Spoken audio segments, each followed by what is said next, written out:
Phil, can you give us an introduction into who you are and what you do at Adidas Runners? Yeah, I just joined Adidas Runners about 6 months ago. Before that, I was running professionally, also for Adidas. So I guess that's how I was on the radar.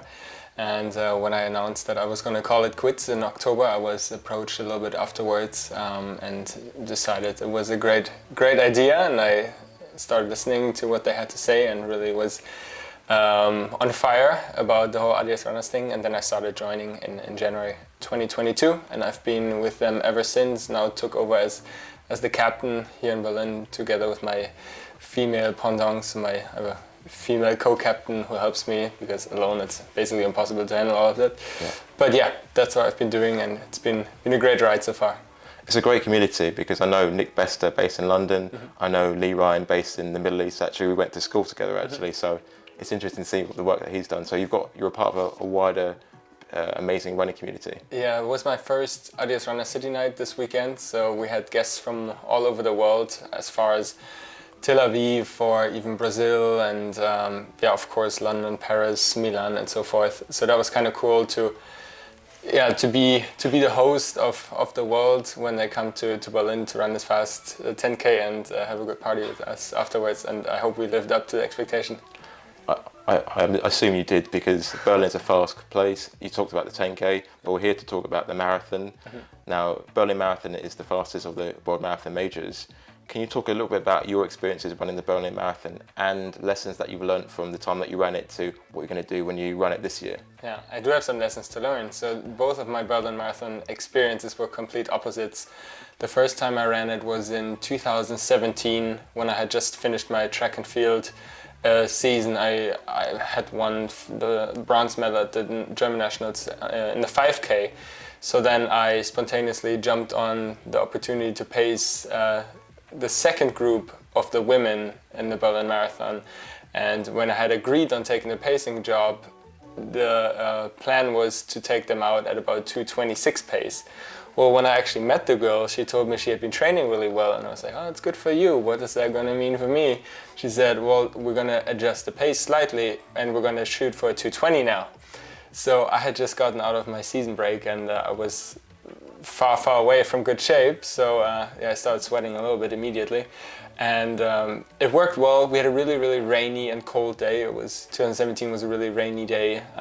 Kini Sabikili dropped out due to hamstring cramps because of rain and so forth. Anyways, plan worked out. Girl ran 2:21, finished 4th, broke her PB by 6 minutes. So that was like my first marathon running experience. And in that moment, I actually decided that I was going to give the marathon a shot, and then decided to have my debut in the upcoming year,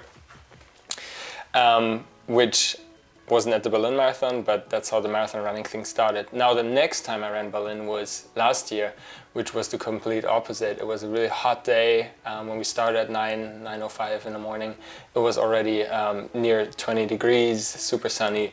So there I was, I guess, naive and stupid enough, even though I should have known better, to stick to my original race plan, and obviously completely tanked around 25-30K, which is really close to where I live. So I basically was right in front of my doorstep, and at that moment I decided to call it quits and ended the race, because I had German Nationals as a backup plan 2 weeks later, which I then ran and grabbed the bronze medal, which was my final race as a elite athlete, I guess. So that was the plan. Berlin was plan A, Nationals was plan B, and sometimes you adjust plans. And but I should have adjusted my plan at the Berlin Marathon, which is the essence of all of this probably.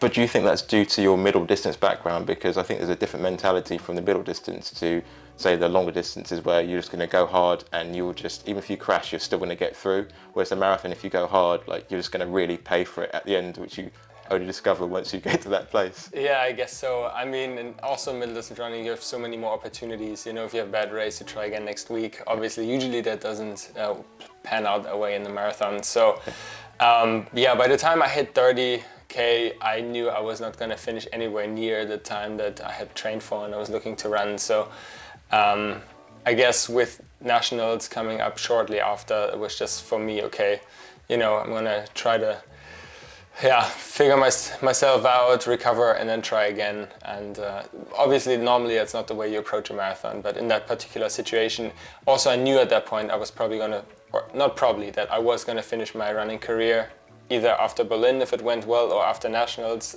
if that was the backup plan. So it was kind of a different situation than someone who was planning to run another 10 years at a high level. Okay, that makes sense. So you've obviously learnt the lessons from that experience. Now, someone who's running their first Berlin Marathon, based on what you've done, what advice would you give them? So, for example, would you say run at your goal pace from the start, or would you say run slower, or just attack it? Yeah, obviously, anyone who runs a marathon has a certain goal in mind. If your goal is to just finish, I think then there's no shame in starting very conservative and reassessing after maybe the half, and then again after 20 miles to 32k. That's usually when things get a little nasty. If you're there to run a certain time, then obviously you're going to spend 12 to 16 weeks normally trying to run that time and practicing for it. So obviously then it can be quite difficult, even for me as well, to make adjustments based on how things are actually going to be weather-wise and so forth on the actual given day. You know, for example, with women, you know, they might have their own issues once a month where they might have to adjust. With men, you know, they might also have some health issues, they might have some stress, there might be weather problems. So I guess the message is, you know, assess yourself the week off and make adjustments based on internal and external conditions, and don't be stubborn and stick to your plan no matter what, because you know that can go either way. Sometimes it works out, many times usually it doesn't. Yeah, that makes a lot of sense. So you've got someone who's running the Berlin Marathon for the first time. What tips would you give them to run their optimal race? Like any advice about bits in the course, or we've obviously talked about pacing, but just tips in the course? Yeah, I mean, Berlin is as flat as a pancake, so really there's no hills I need to warn you about. There's one hill right around the 30-kilometer mark, so I guess that's one to be aware of. Other than that, I mean, compared to other courses, it's really flat and really fast, so that's not an issue. Maybe my recommendation is to try to soak up the atmosphere, because there's lots of people cheering, and you really get a taste of what Berlin is. For example, around kilometer 14 there is the world famous Kit Kat Club, just like kind of like a fetish nightclub, and there's people in leather outfits and latex outfits standing cheering for the runners. So I guess that's a very particular thing that Berlin has to offer, and I just recommend to anybody, look at the course map, see what landmarks you can see, and just soak up that atmosphere. Maybe soak up that atmosphere post-race. Maybe, yeah. I mean, maybe try to not go to Kit Kat the night before the race, yeah. Oh, okay. Bad jokes aside, no, thanks for explaining that. We're going to do some drills as well. Can you talk about the importance of doing drills before, say, like a workout, say a tempo, a track session? When I was still running middle distance races, drills were, I guess, a lot more extensive and a lot more intense than they were later on running marathons. I guess once I started running marathons, it was just, you know, getting ready for the faster paces, just getting your range of motion back out of your tired legs and so forth.